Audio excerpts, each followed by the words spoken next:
Welcome to Inspiring Stories of Transformation, and I am here with my friend Monica Duarte. Is that how you pronounce your last name? Duarte? It's Duarte. Duarte. Yeah. Nice, nice. I like that. Cool. And Monica and I have been connected through Facebook, and I'm not sure if you saw a video that I posted recently. But I posted it on Facebook and I posted it on YouTube as well. And basically, I was sharing, the intention behind this series. Which, once again, if you're tuning in for the first time, the intention is to just bring on as many people who have gone through transformations in their life to share their stories of struggle and pain, and then rising up and overcoming. Because that's really the message that I feel in this day and age that a lot of people need to hear, especially those who are on their own path and have kind of veered away from, like the normal route of navigating through life and going to college, getting a job, just doing things by the books rather than expressing ourselves and being who we truly are and allowing that light to truly shine through the world. And I really believe that that's what all of us here right now. And if you're tuning into this video, it's definitely for a reason. And so I want to create this series just so that anyone going through challenges in their life can come here and feel comfortable to just express whatever they want to express and share their story to inspire and uplift as many people as possible. So I made that video sharing that intention, and I posted it on Facebook. And Monica actually reached out to me and said that she really wanted to share her story. So I don't really know too much about her story, but I'd love for you to share, Monica, with the viewers. Whatever it is that you would like to share. Starting from how you grew up, maybe if Okay. that's part of the story. We can Yeah. we can start there. Yeah. Well, that's part of the story. The reason I reached out to you was because I've gone through a lot of difficulties or experiences that can sometimes limit people, like they stop growing. And so my intention is to kind of be an inspiration to people so that they know that they're not alone and that there's a way out and that you don't have to continue to feel like a victim to anybody or any experience. I was raised in Mexico. I lived in Mexico for 5 years of my life. Um, and I was raised in an environment that was healthy in the sense that I was surrounded by animals and caring people, a lot of children. It was just a very joyful environment. But there is some times where it could get a bit negative because I did have a dad physically to my mother. And they kind of lived in this mindset that we were lacking, or there was something that was lacking, like we didn't have enough money, that we were poor. But as a child, I didn't see things that way. I saw it more as like, this is perfect. I have all the land I can to run and play. Like, I don't care about any of the stuff that my parents they cared about at that time. So I was exposed to my father hitting my mom and being raised around that, and that did cause a lot of fear. I feel because my dad did have a lot of fear in him. He kind of passed that along to us, and ever since I was little, I had kind of this bigger awareness that, for example, when my parents would fight, and then my dad would come back, apologize to my mom, and my mom would forgive my dad. I had this like feeling inside of me where I felt anger, but I felt anger because I knew that she didn't have to go through this anymore. Like, I knew that if she kept forgiving him, the pattern would just continue. And there was a part of me that knew that she could stop it, even though she wasn't aware of it. But I knew like it can stop. And I was only about like 2 years old when I was already feeling this and thinking this way. But I didn't know how to communicate it to my parents because I was just a child. So I lived the first 5 years of my life in Mexico. And then when I was 3 years old, my parents decided to move to the US and they left me with and my siblings with my grandmother. So I lived with my grandmother for 2 years. The time that my parents left to the US was actually kind of traumatic for me because I thought my mom abandoned me because she didn't really make it clear what she was going to do. She just kind of said, I'm going to be leaving. And she didn't really give us all the information that we needed to understand what was really happening. And then later, a few years later, when my dad came back to take us to the U.S., because the reason they left before is just because they wanted to create a home for us. They didn't just want to throw us in a new territory without having a stable home and that kind of stuff. So they took us back. They took us to the U.S. And then coming to the U.S. was also traumatic because it was a very different environment. I was raised around a lot of green, a lot of hills, a lot of animals, where people lived simply. There wasn't buildings made of concrete. There wasn't all these like concrete floors. Everything in Mexico was still gravel and, and dirt, and so it was very connected with the earth. And so I was taken from that experience to being taken to the U.S., where it's very industrial. Everything is like in a box. And also, my parents they have a lot of fear. They had a lot of fear. So they had this fear that, I don't know, something would happen to us. So they didn't really let us to go outside and play with other kids. Like we had to just be in the house, helping to clean, helping to do things in the house, which made it very difficult for me and my siblings because we couldn't be kids. Basically, we weren't allowed to have friends or bring friends over. And my parents, when I moved to the U.S., my mom, she changed a lot. She used to be very kind and loving, and very understanding. And when I saw her for the first time after 2 years, she became very angry, very frustrated. She wasn't the mom that I knew, and so she also became very controlling. And so that's kind of what I was raised my whole life after that. Having a dad who was an alcoholic and who was abusive, and a mom who was very controlling and always afraid. So for me, like I've always had this sense that my parents weren't my parents. I don't know if I just created that to just cope with what was happening, but there's always been this feeling that the family I was put in was not my family. And when I was in, I think it was about first grade or second grade, I actually had an encounter with a UFO where I was outside playing with my brothers, and it was nighttime, and this spaceship just showed up in our sight. Like it was just floating in the sky, and it was really, really close that I could see all the details. It was spinning slow, and I could feel that although I felt fear when I saw it, I also felt that whoever was driving this ship didn't want to scare us. It was like a loving feeling. It wasn't a scary feeling at all. And to me, what stood out from that was after I started to feel a bit comfortable when the spaceship was there, I wanted to actually go after it, but it started leaving. And so when it started leaving, it kind of started to spin faster and faster, and then it started moving, and then it looked like it was going to crash into the dirt, but it didn't. It just disappeared. So for me, that experience kind of helped me because I started to understand that there was a reason why I was feeling that I wasn't from here, that my family is not my family. Like I wasn't just making this up. There was a real reason, and it made me feel like there's more to life than what I've been living and the way that my parents have been living. There's more to life. There's more to me than the way that I was raised. And so in my family, I was kind of the black sheep. They would call me the black sheep because I was very different from them, and they knew it. I used to dress, when I was a teenager, I used to dress with really bright colors, and I used to love expressing myself and singing and dancing. And that was something that wasn't really part of the norm in my family.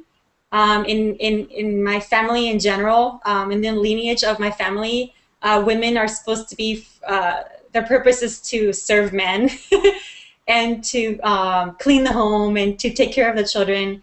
And then the men are the ones who are like, they go and make money and bring it home and are supposed to be like these like macho men or whatever.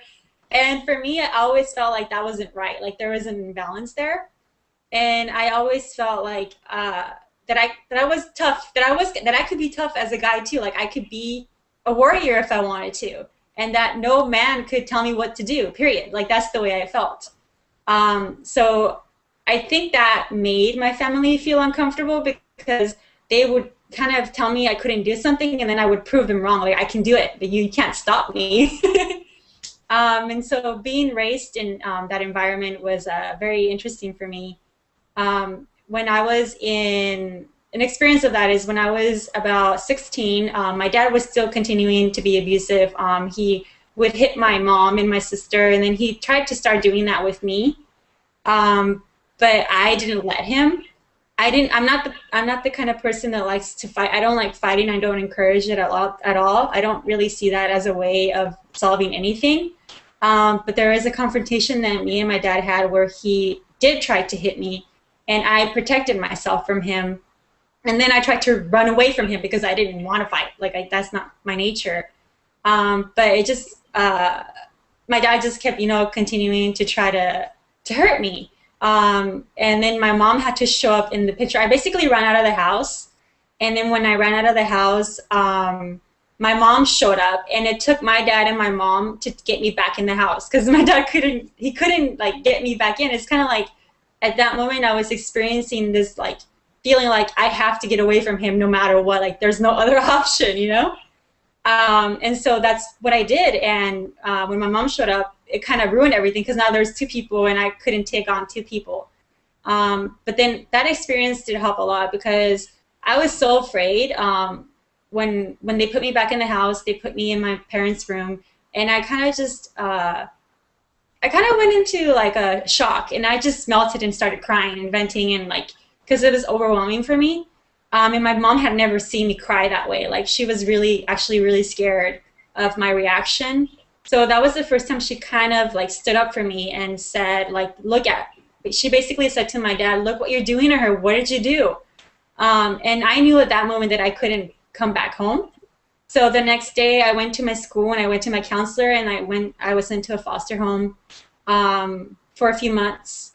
And the police came to my parents' home, and they kind of warned my dad that in the U.S. you can't do that. You can't hit children. That it's to get more as like me being rebellious or me like not caring about them. Because you have to remember again that in the culture that I was raised, that's what men do to women. And it's okay. It's okay for that to happen, even though it doesn't feel right. So I just decided that I wasn't going to fall in that category. I wasn't going to let somebody hurt me that way. And that's why I decided to go to a foster home, because I just didn't want to continue living in fear. But the thing that did happen after that is that my entire family turned on me, basically, and they didn't see what I was doing. They didn't understand what I was doing, and they would criticize me a lot. They would say bad things about me. My mom started being really mean to me. My dad became really abusive, not physically anymore, but it was more verbally. He would say really mean things to me. And like just living in that environment pushed me to want to get out of living with my family. My parents always had this vision of their children going to college.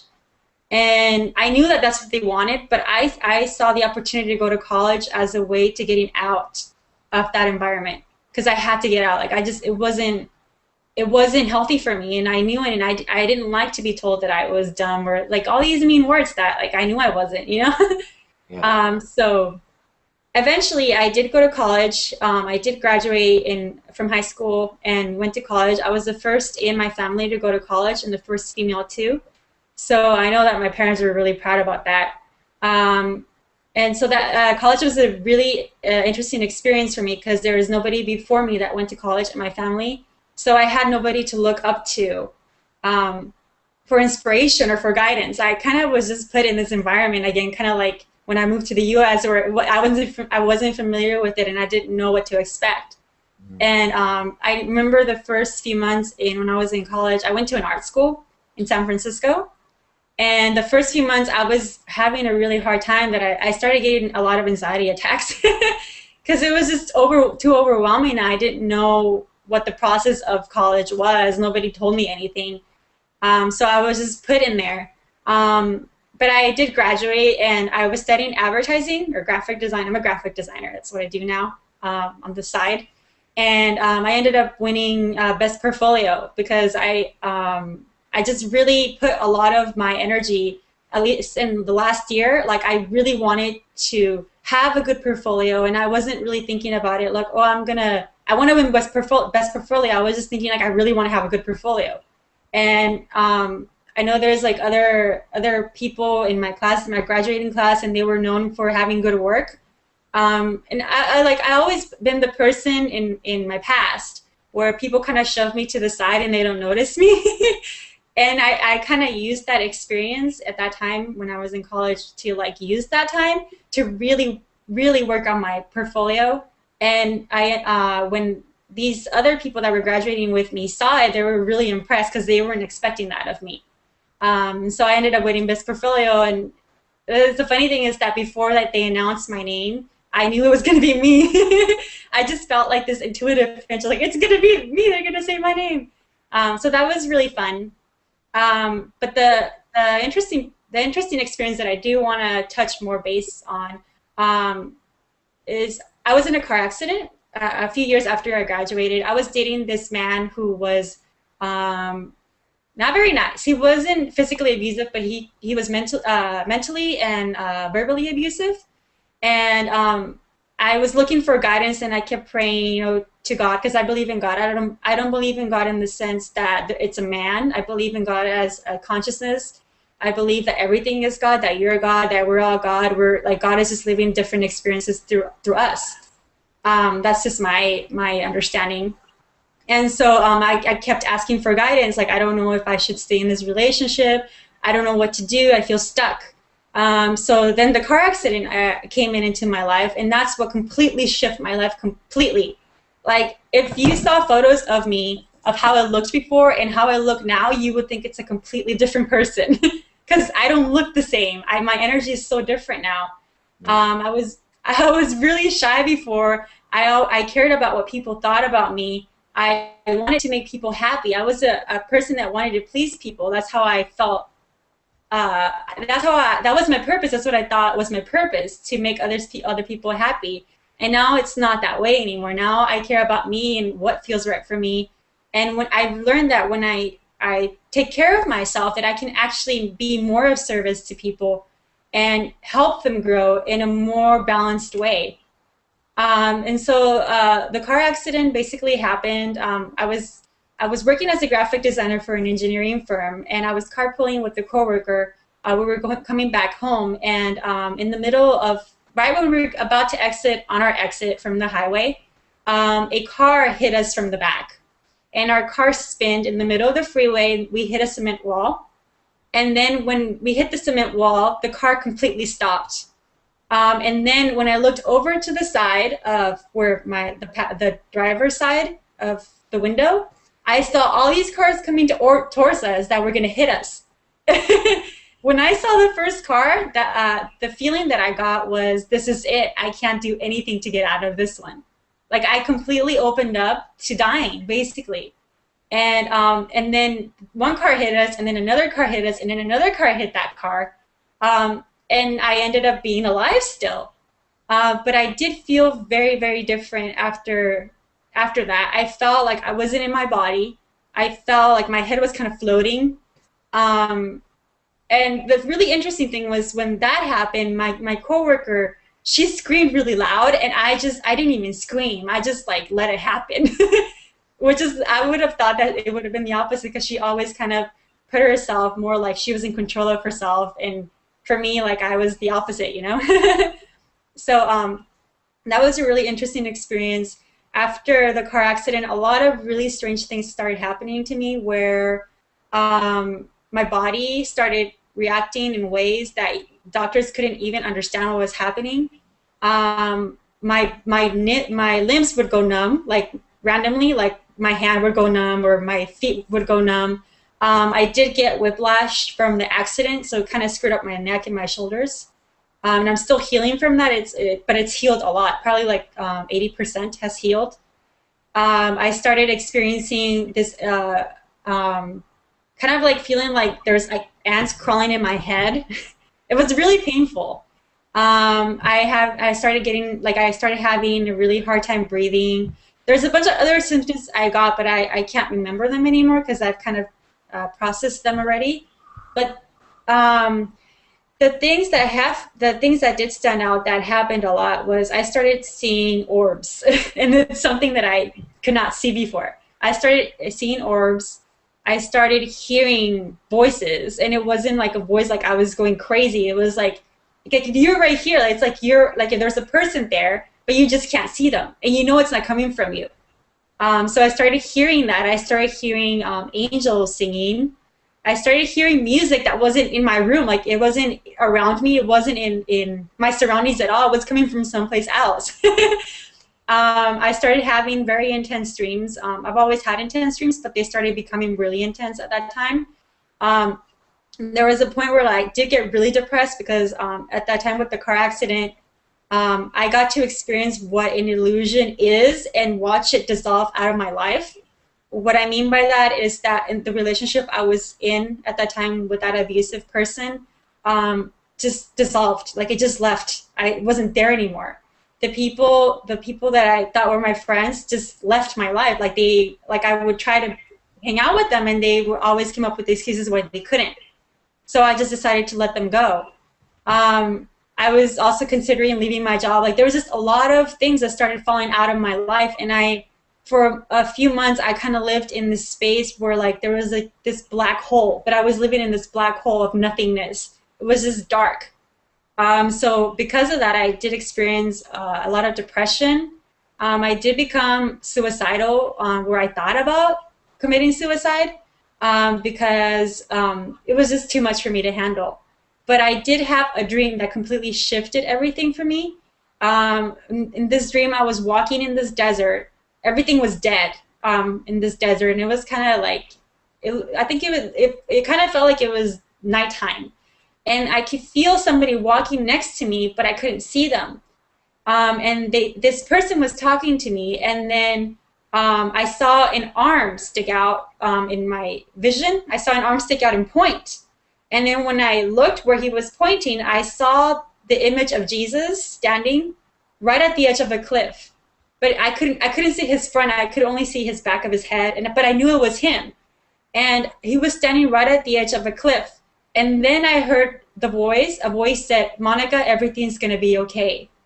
And for me, that's all that I needed to hear. That's all I was waiting for somebody to say to me, that everything was going to be okay, that even through all of this, that I was going to get through it. And after that dream, I woke up and I just thought about it constantly. And that's kind of what started putting more light into me. And I started feeling, okay, I can do this. I can do this. Obviously, there's somebody else helping me here that I can't see, but they're here. And I've always had this really strong connection with Jesus. I've had many dreams with him ever since I was little. And he kind of like gives hints that he's around, even though I can't see him. So for me, that's kind of what shifted everything. And that's when all those experiences of like the orbs and hearing things started happening. Also, new people started coming into my life where before I wasn't aware of anything metaphysical. I was a spiritual person. Like I attended some Gnostic events and stuff like that, and I started meditating before that. But I wasn't aware of any of this metaphysical stuff. Like I had no awareness of it. And people started coming into my life that started sharing this knowledge with me. And I started to grow from it.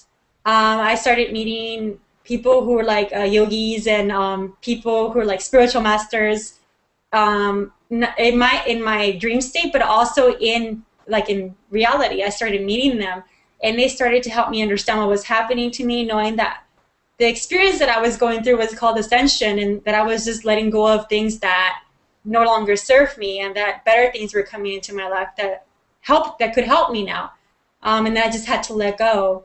And so the that experience started really changing me into the person I am now. One of the people that really helped me out a lot. Her name is Jalela Starr. May be mispronouncing her first name. It's Jalela or Jalila, something like that. Starr. And there was a friend, my friend Eka. I was talking to him about my dreams, and he said, you know, you might want to look up what star beings are. Like, look up star beings. And I went and looked it up, and because he said you might be one. And I didn't know anything about star beings. I didn't even know like what to expect when I was looking up these things. But when I started looking this up, I became aware of like all the symptoms or everything that, like all the descriptions about star beings, like I fit that description. And then the spaceship started making sense to me that I saw when I was younger, and my dreams started making sense. And so then I started doing research about star beings, and then through that research, I found Jalela Starr, and I ended up buying her book. It's an Ascension book. I don't remember the name right now, but I can share it if you want to later. I ordered that book, and The Mission Remember, that's the name of the book. And I ordered that book, and as I started, it's a really fat book. Before that, I didn't like reading books a lot. That wasn't my thing. But I read this book, and I couldn't leave it alone. I had to keep going and going and going. And I read that book within 2 weeks. And it's a fat book, and it's double-sided. So like for me, I was like, whoa, why am I like reading like really fast all of a sudden? And the really interesting thing was that everything that book said, I understood. Like, and I had no knowledge of where this was coming from, but everything that was in that book, I understood. Like, I knew this was real. Like, I knew it was true. Like, this is information that I needed to understand. And that was the beginning to me, like, discovering about ascension and metaphysical stuff and star beings and all these things that nobody had ever taught me before. And so one of the experiences that or knowledge that I gained from that is that the vibration of the beings who live on this planet, in planet Earth, they hold a lot of vibration of fear. But that ascension is all about letting go of that fear and transitioning it more into love, because that's who we are inside, and that the idea of fear is just an illusion. It's not real. And so through processing your feelings and your fear, anytime you do that, you're ascending more. That's all really ascension is processing your feelings and your fears. And as the planet is ascending too, if you don't process those fears, they'll come up in your life a lot stronger because they have to get processed no matter what. And so that was one of I guess one of the main knowledge that I gained from reading that book. And I actually ended up meeting her in person and just started understanding about, you know, like there's the 7 keys of compassion, and being compassionate for people instead of judging, and just processing feelings, and how that's really, really important, because what keeps us heavy in this like 3D world is it's when we don't process our feelings, when we just store them in our body. And when you store them in your body, it causes you to get sick. And which is another thing that happened to me, because after the car accident, I was diagnosed with hyperthyroidism. But in a dream, I was guided to understand that I could heal myself from it. And so after that, I started doing research and looking up, and through guidance in my dreams, and just with this new awareness of ascension, I started processing everything. I changed my diet. I used to eat meat before. I became vegetarian. I reduced my intake of salt and sugar. I just completely changed my diet. I lost a lot of weight because of the hyperthyroidism, but it also helped me to heal myself. Because losing that weight wasn't necessarily because of the hyperthyroidism. It's also because I was releasing a lot of feelings that needed to be released. And when you release feelings, you lose weight because you're no longer storing them in your body. And our bodies, so like if you have like a fear of something, if you don't process it, it stays in a part of your body there until you can tap into it and release it. And so for me, that was another way of experiencing this ascension, because I managed to heal myself from hyperthyroidism. And I know I was healed because what was causing the hyperthyroidism was I had 2 nodules in my thyroid that were causing the hyperthyroidism. And after doing all this work on myself, I went to get a test done to see if the nodules were hot or cold. When they put me under the machine to see where the nodules were, they couldn't find them. Like, they're like, we don't know, like, we don't see anything. What do you mean? Why did she send you here? So I was just so excited that the dream, that guidance that I had in my dream was real, and it happened, and I'm healed now, and I don't have to be poked at by needles anymore, and I don't have to get tests done anymore. I'm healed. And another thing that helped me in healing was the awareness that your body is your body, and nobody can do anything to it if you don't let them. And doctors are there to help us become aware of our body. But when a doctor starts to tell you what to do with your body, you're giving your power away to the doctor, because you're letting them decide for you what you need to do. So for me, when I decided when I learned that I was healed, I went back to my doctor, and she said, well, we should still do these tests just to make sure. And I told her, no, I'm done. Like, I don't need more tests. If I do this, I'm doing it only for you, so you feel confident that I'm healed. But I know I'm healed. So when I did that, I took my power back away from her, and I was no longer playing this role of the victim, because I was taking charge of me and my being and my body. Like, this is my body. I get to choose what I put in it, what I store in it, who I let touch it. So that awareness is like very powerful for me, especially coming from a background where like there's no boundaries in my family. People hit each other. They're abusive. And so I started learning about boundaries and how that was really one of the things that I needed to process and learn about and really explore. And so moving on with the Ascension stuff, what happened too in the Ascension is that I started feeling like this really strong feeling like I had to move somewhere, but I didn't know where. Like I just knew I had to move somewhere. Like living in California was not necessarily, it didn't serve me anymore. And I kept feeling this pull to Arizona, but I didn't know why, because in the past I didn't want to be in Arizona, especially with that immigration law that they had. I had issues with that law, so I kind of like was like, no, Arizona, I don't want to move there.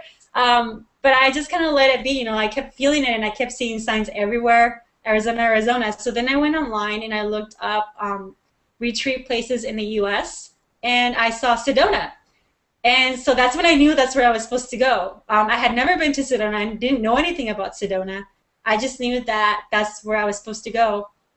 So when that happened, I just kind of put out like a call, you know, to God and to the archangels and my guides to say, okay, well, I know I'm supposed to go there, but I don't know anybody there. So how will I get there?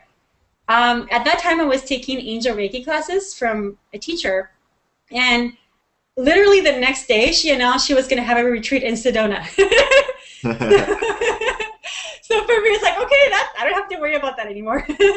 So I ended up, like, when she announced that, I just went and paid for it like that instant. I didn't want to like hesitate. Like, I knew this is what I was supposed to do. And then when I went to Sedona for the retreat, the first feeling that I got when I was there was this feeling of, this is home. Like, this is my home. And I have to live here. Like, I have to leave California and live here. And that's after I came home back to California. That's what the next few months, I think it was like only like 2 or 3 months, that I just focused on moving. Like I just focused on getting rid of my stuff and just moving. And I also, because I knew that I was going to move, even before I knew about Sedona, I was already selling part of my furniture and my stuff. Like, even though people didn't understand, I was like, I just have to sell these things because I know I'm supposed to move. And so it just made it easy. And before I actually ended up just moving to Sedona, I left my job. I was a graphic designer again for an engineering firm for 3.5 years. I had a very stable income coming from that job, but it just didn't resonate with me anymore. I was actually really unhappy in that job for a few years, mainly because I kind of felt like it just didn't resonate with me, and like the people in that company weren't necessarily that friendly, so I didn't feel like I fit in that environment. And so I decided to leave. I gave my 30. I actually gave them a 30 days notice because I wanted them to have enough time to find a replacement for me.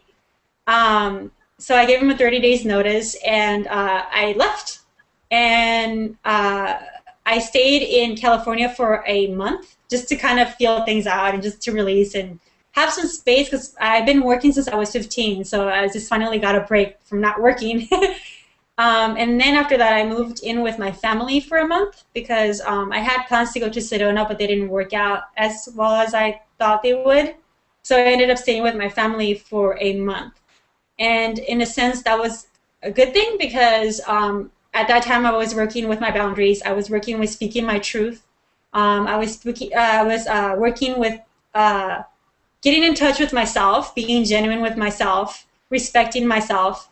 And so when I was put back with my family, I was so different, like even more different than they expected than before, that I actually started standing up to my parents and I started setting boundaries with them. And it was a big shocker because it's kind of like I came in and like there was like this earthquake that moved the house because I just started like speaking my truth and setting boundaries with them and calling them out on things that I felt were inappropriate, the way that they were speaking to me or the way that they were, being manipulative or that kind of stuff. And I felt like that was really needed before I went to Sedona. That's why things didn't work out as planned.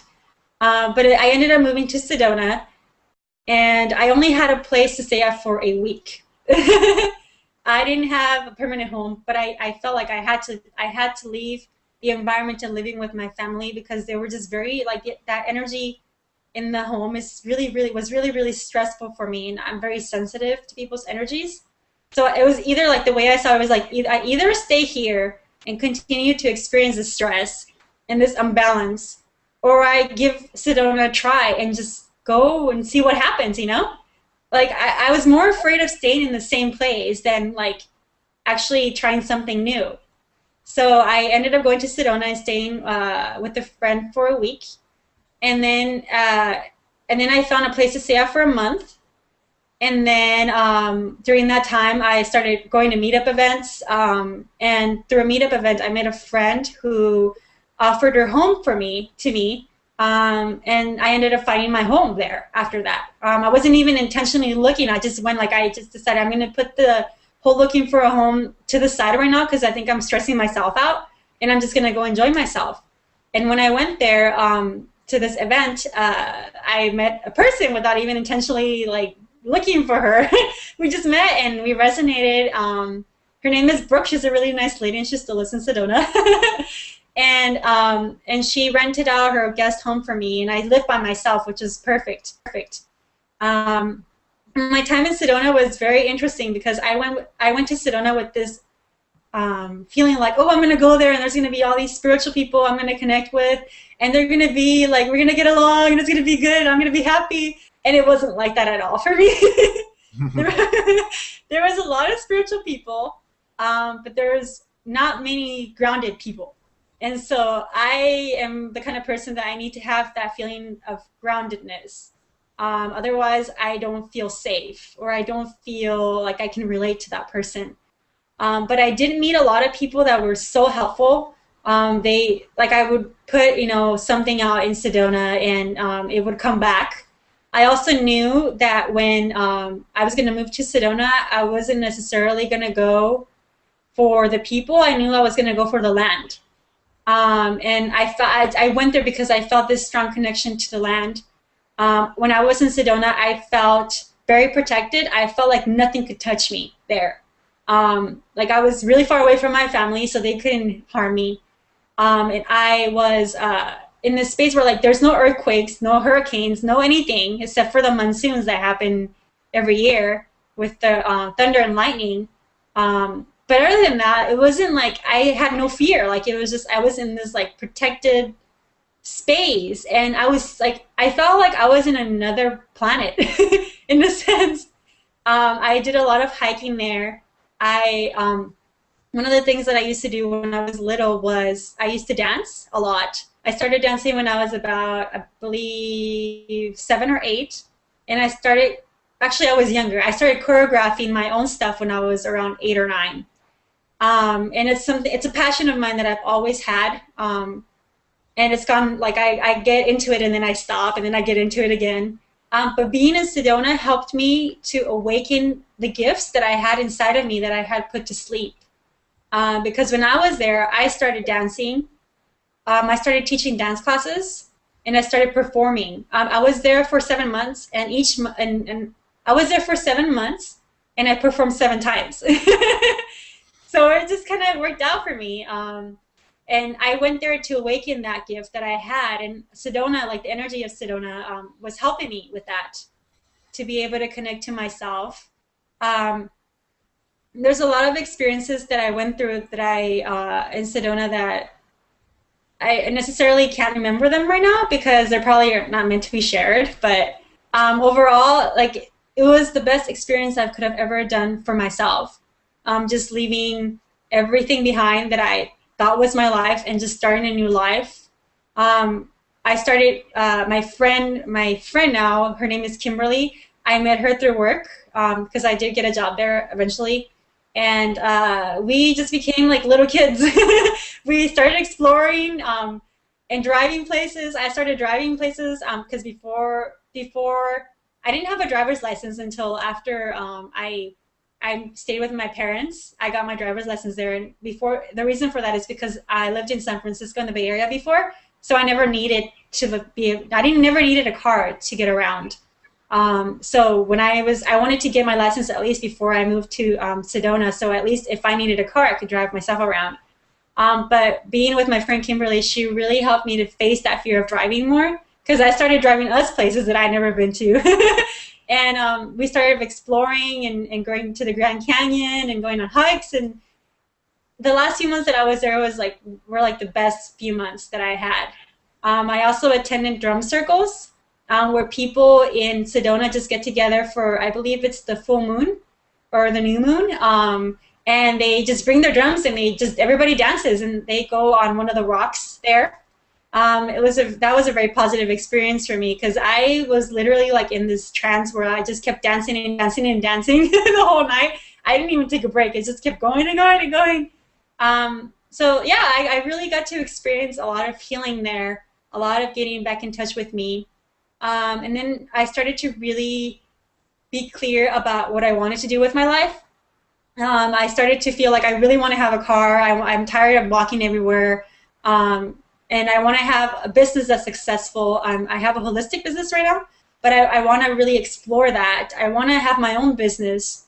And so I just got to a point where like I knew that Sedona had offered me all these gifts, but I was kind of done staying there. Like my journey was done for that moment there. Like I had to come back to California. And so I ended up coming back because I knew that the intentions that I had of creating what I wanted to create, I wasn't going to be able to do that in Arizona, in Sedona, because the energy of Sedona is to help to wake your inner flame up. But it's your job to go and create something with it. Mm-hmm. So that's what I felt Sedona offered me, and then now I'm back in California and creating this vision I had, and taking my time and really exploring what I want to do next in my life. Right now, I really want to focus more on my business in the holistic stuff where I do. My purpose is to empower self-love, and the reason is because that's what I've been doing with myself. And I feel that that's an offering that I could offer people that's really needed on this planet. Because when you love yourself enough, you're able to feel yourself and to set boundaries with people, and you know yourself, and you don't let experiences like if somebody, like, let's say, like if I would have known this knowledge when I was younger, when my dad, tried to hurt me, or when I was living in an abusive home, I wouldn't have let it affect me. I could have just known that they were just projecting their own stuff on me and it wasn't my fault. Do you know what I mean? Yeah. So empowering this self-love thing is like, this is what my purpose is in life now. Like, that's what I came to this planet to do. And I came to do it. I do it with, I do angel Reiki sessions, and I also do it through dancing and self-love coaching. And these are all gifts that are natural for me. Like, it's not something that somebody told me I should do. It's something that I feels like this is what I'm supposed to do. And my purpose is to help people connect with their aspect of themselves, their genuine aspect of themselves, and to bring their gifts out too, so they can be genuine and share their genuineness with the planet. And when one person starts doing that, it inspires other people around them to do the same. And that's how vibration is raised and how people help each other. And so that's kind of where I am now. I'm going to be doing, like, I've been, my purpose is mostly working with women. I work with men too, but I really enjoy working with women because that's kind of, I'm also exploring that aspect of myself, the feminine aspect. So later today, I'm going to be going to an event called Fem Talks. And it's just women that get together and they help each other and they share knowledge. And I'm volunteering at this event. And then I'm giving a little speech about how self-love empowers your business on Monday too. So it's like I came back to California and like I clearly know what my path is now. And I also do have an intention to continue my dancing, but I need to get grounded first before I do that, because that, like, having, like, choreographing stuff and having performances and teaching teaching dances is a whole nother business. Like, it's a whole thing of itself, and so it can be really time consuming for me. So that's kind of my story. I think that's all I have to share. There's other things that I could share, but I don't think that's needed. If you have questions, I'm more than open to answering them. Well, Monica, you just shared a lot of your story, like more story than I think I've ever heard from anyone in such a short period of time. So yeah, I really appreciate you sharing so much of your story, and I can really tell that you're on the right path and that you're doing amazing things, and I feel that a lot of us, me included, have this vision, very similar vision to you, which is to help people, connect to themselves and connect to their gifts, and then share those gifts with the world. I think that's really just, it's such an amazing, an amazing understanding and intuition that we have because of the fact that we've gone through these types of experiences in our life that have basically shown us, our interests and, what we do like, and then also shown us what we don't like. And then we're able to kind of integrate all of those lessons to, share such a beautiful story. And then also, like you were saying, use this to inspire other people to share their story. And then it's just like, it's off to infinity, and it just creates a ripple effect. And that's really, what I see with this series. And I really appreciate you taking the time to sit down with us and share your story.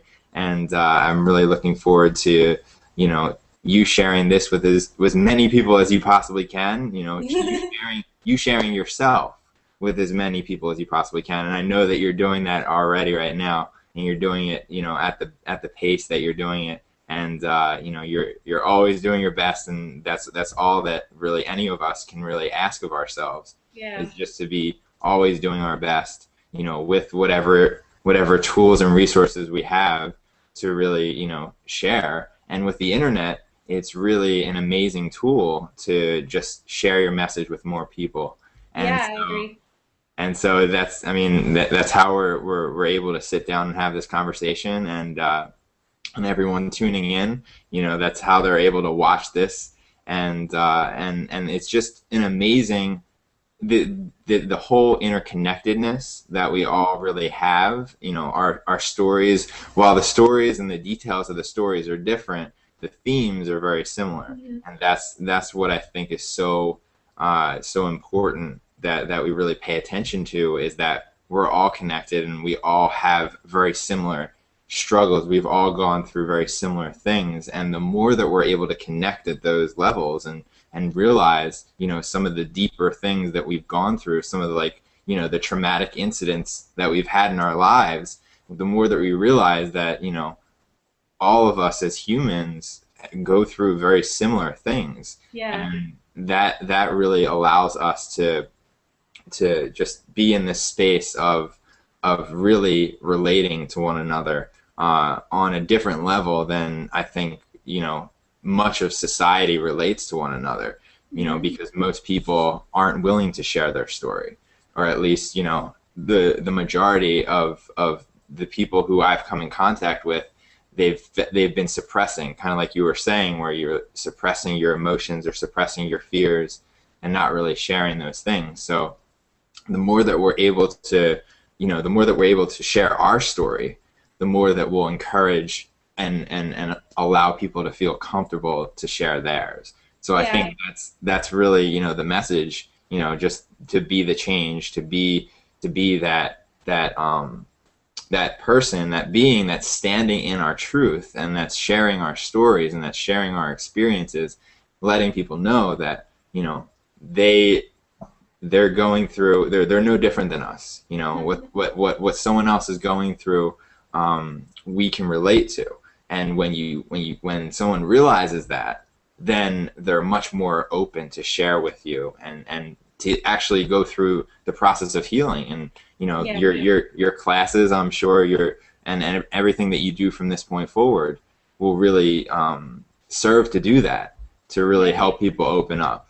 And so I really appreciate the work that you're doing. And once again, I really appreciate you sharing your story and sitting down with us for inspiring stories of transformation.